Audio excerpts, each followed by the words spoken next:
Hello and welcome to my channel.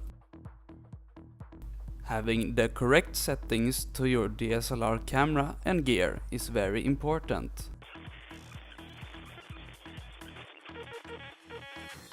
So I made this video with 5 tips that you can apply to your cinematography. Advice number 1. Flat profile. It is very important to set your camera to a flat profile if you want to achieve a cinematic look. Because of the flat profile, you will be able to color correct much better in post-process. And as demonstrated, you can see that with the flat profile we have a better dynamic range and more options in post-process. Here is an example with a washed out retro look color correction on a flat image. Contrast and sharpness.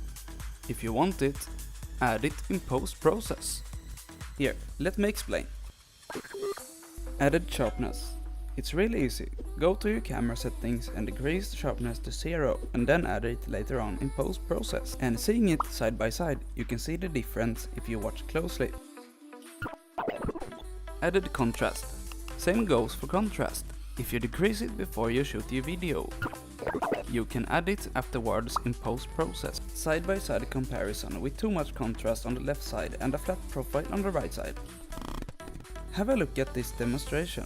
I'm applying a color correction profile with some minor tweaks for the green channel. And already you can see that the image is falling apart, so that's not really recommended.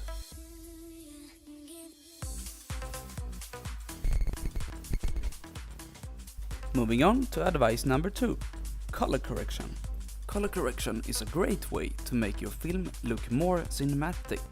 Let me show you exactly what I'm talking about.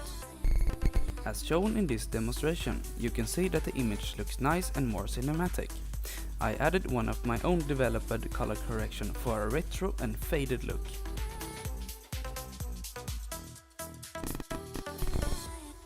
Another great way to make your film stand out is to add grain and black borders.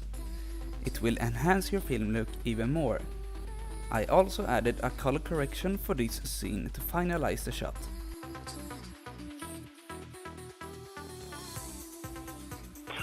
If you like the color correction you saw until now, you can click the video you see at the left corner to get them and many other different color corrections.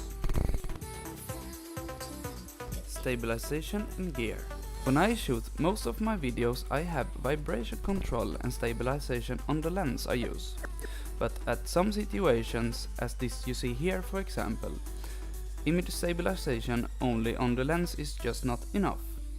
Therefore you can add 10% further stabilization to finalize the image. Of course, sometimes it will do just fine with only the lens stabilization. Here's another demonstration for the image stabilization. It was recorded from the passenger seat with the telephoto lens. Keeping the camera still was a real challenge, so to finalize I added another 10% stabilization.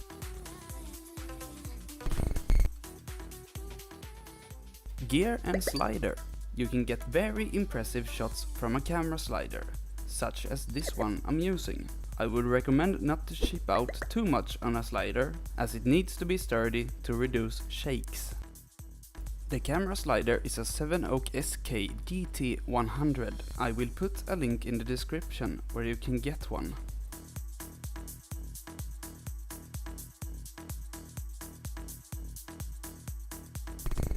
Another great thing to invest if you are looking for a camera slider is a ball socket head like this one. Install it on your slider to get more angles from it and just not a fixed one. I will put another link in the description for this add-on.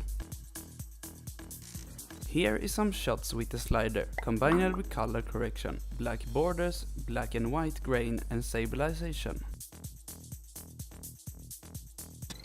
Click the video in the left corner to see a full review of this camera slider. Advice number 4. Technique and target. If you already invested in a camera slider, then I would recommend to shoot revealing shots as demonstrated here. It is really impressive.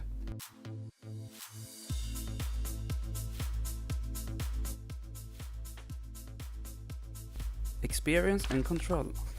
to minimize the amount of shakes to the camera while operating. Try to take a deep breath and finish the slide before breathing out. It's a great technique to get great shots.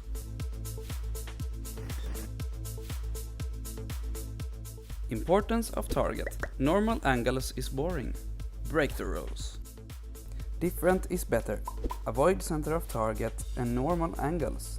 Sometimes, of course, you cannot apply this technique, but try to avoid center of target as much as possible. Placing your target either to the left or to the right is better, at least in my opinion. Analysis of target. I made this grid lock with targets on to demonstrate further what I think looks better for a cinematic production. Analyzing further, first thing I look at is the foreground. In this case, we have this man smoking his cigarette. Looking at almost the center of the image, we have the bokeh feel and also a good looking background. I myself have a rule to always try to keep the first thing to look at as close to the left or the right side as possible. The second eye beside the target represents the right wall, as I call it. Here is another shot with the target on the right side. Moving on to advice number 5, timing and sequence.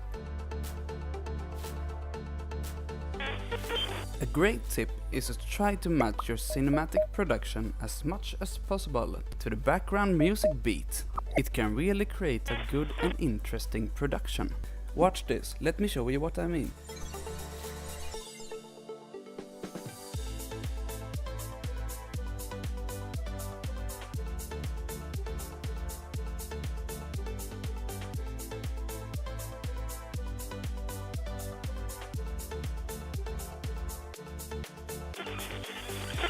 Did you follow? The video clips are transitioning and matching the background music beat. It's really simple and works really well. 5 key factors for success. Implement these basic 5 steps in your work to reach higher. I hope everything we've gone through so far will help you in your upcoming projects. Another great advice is not to exceed your footage over 10 seconds. It's really boring to watch. Transitioning between clips is much better. Of course, transitioning between 1 second or less would not be recommended, but I think you get what I mean. At last, some basic camera settings advices. Try to keep your ISO level as low as possible. I know that filming at low light situations can be challenging, but try to keep as low as possible for a better end result. Too much digital grain won't look so good, and color correcting a high noisy looking image can be a challenging task. And remember, with experience and effort, you will become a professional at your own thing. Thanks for watching and have a great day.